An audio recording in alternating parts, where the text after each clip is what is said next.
everyone, welcome back to my channel. It's me again, Aisha Tariq, Filipina wife in Kashmir, Pakistan.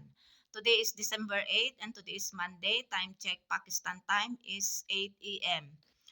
Gusto ko lang i-share yung pag-interview sa akin sa from Bombo Radio Davao last 5 days ago. Meron akong in-upload na pag-interview sa akin. Mas maganda yung dating kasi while nag-interview sa akin ay ini-screen record ko. Pero itong link hindi talaga maganda yung pag-interview sa akin. Kaya mapapanood nyo at maririnig nyo yung pag-interview sa akin. Pero at least naalala ako 2 years ago in-interview ako ulit dito sa from Bombo Radio Pakistan. Sa dami-dami dito na mga OFW o kaya Pakistani wife, ako ulit yung in-interview. Una-una, nag-message sa akin yung si Ma'am Danica from siya Anchor Woman. Nag-message siya sa akin kung pwede ako interviewin. So una-una sabi niya sa sa Facebook live. Kaya lang ang tagal ng pag-download ng Zoom kaya natapos na lang yung time na pag-interview sa akin. So nag-message ako uli sa kanya yung si Ma'am Danica na hindi pa na-download yung Zoom. So sabi niya na lang sa Messenger na lang kung pwede sa Messenger. So yon tumawag siya yung nag-interview sa akin. So in-screen record ko yon, maganda yung dating. Pero itong link hindi talaga maganda yung dating. Kaya mali pa yung yung country na sinabi niya imbis na Pakistan, Israel yung sinabi niya. Pero yung yung sa sa Messenger na tumatawag siya, nag-interview sa akin. Nasabi ko doon na sorry not Pakistan. Sorry not Israel, Pakistan ako. Maganda yung mas maganda yung mas malinaw yung pag-interview sa akin kisa dito sa link. So, yun gusto ko lang i-share na pasensya na kayo yung yung internet ko dito, yung access dito from Davao. Via Zoom yun via Davao, Bombo Radio Davao to Pakistan. Kaya panoorin nyo na lang kahit hindi maganda yung dating. About nga sa link na yon ay tungkol sa balita kay yung binaril habang nagla-live siya sa Facebook si Kapitan Oscar Dodong Bukol Jr. last 25, hindi pa yata yun na hindi pa naidilibing kasi andito lagi sa aking wall. Hinihintay nila yung hustisya na kung sino yung bumaril sa kanila ililibing. Yung sa link na ito ay lahat ng balita ay tungkol sa kanya. Kawawa nga yun Kaya yung aking pag-interview sa akin, may pa nga may paaman yung balita about kay Dodong Bukol. Mo ani atong subling itulumanon matag gabi ang zona libre.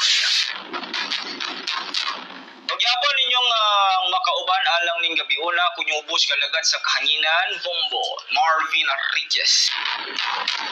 Ayaw para to ipadayon tong diskusyon mga kabombo dinhi una kita, no?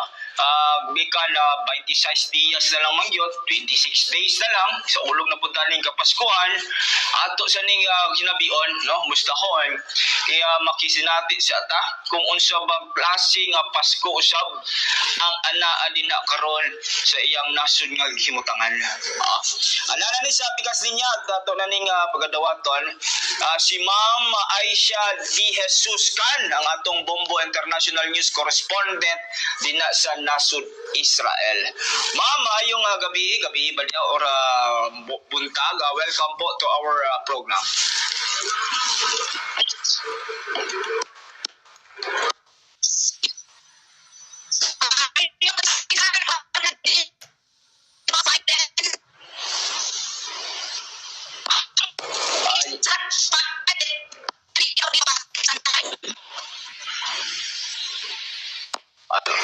Ma'am, medyo ano po tayo medyo choppy po. Medyo putol-putol po ang boses po natin. Yes po, unang tanong lang po, ma'am. Anong oras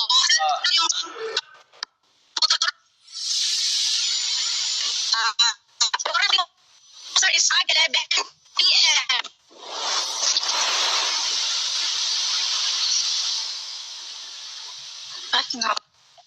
Yes, ma'am. Isa pa. Medyo choppy po eh. Medyo delay po. Dito na lang, ma'am. Unang tanong na lang po. Hindi ko talaga nadinig yung boses. Kita lang, paano po ba celebrar no? Ang Pasko at New Year nyo dyan po sa bansang Israel? No?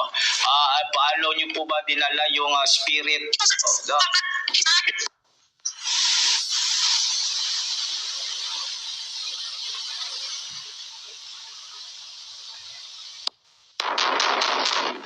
13 minutos nang nilabay sa alas 8 sa gabi, mga kabombo. Medyo si ma'am, kining medyo ina ang signal, no? Putol-putol yun. Ato na ibadayon, mga kabombo, kining ato ang diskusyon karon kay medyo layo pud biatong Israel, no? Ato yung nabion ba?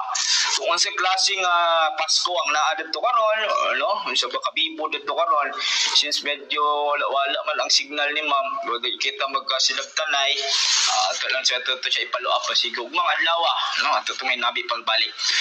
Karon ato sa ninyo ibalikan kining maong issue ni Kapitan Bukol Jr.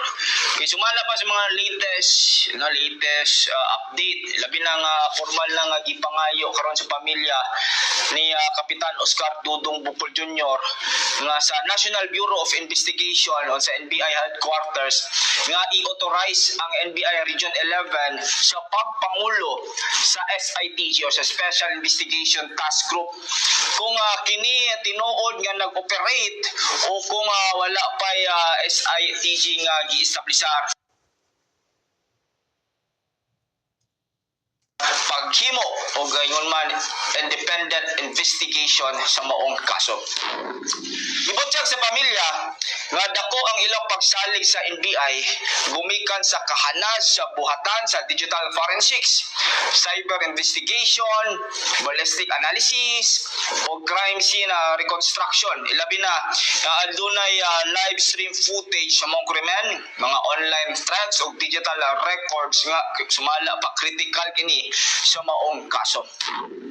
Andang usab sumala pa ang pamilya sa paghatag og tanang ebidensya, no? Susama sa sworn statements, screenshot sa mga hulga, og uban pang mga dokumento aron nga mas mapaspas pa nga mapadagan ang maong hustisya. Naglaom usab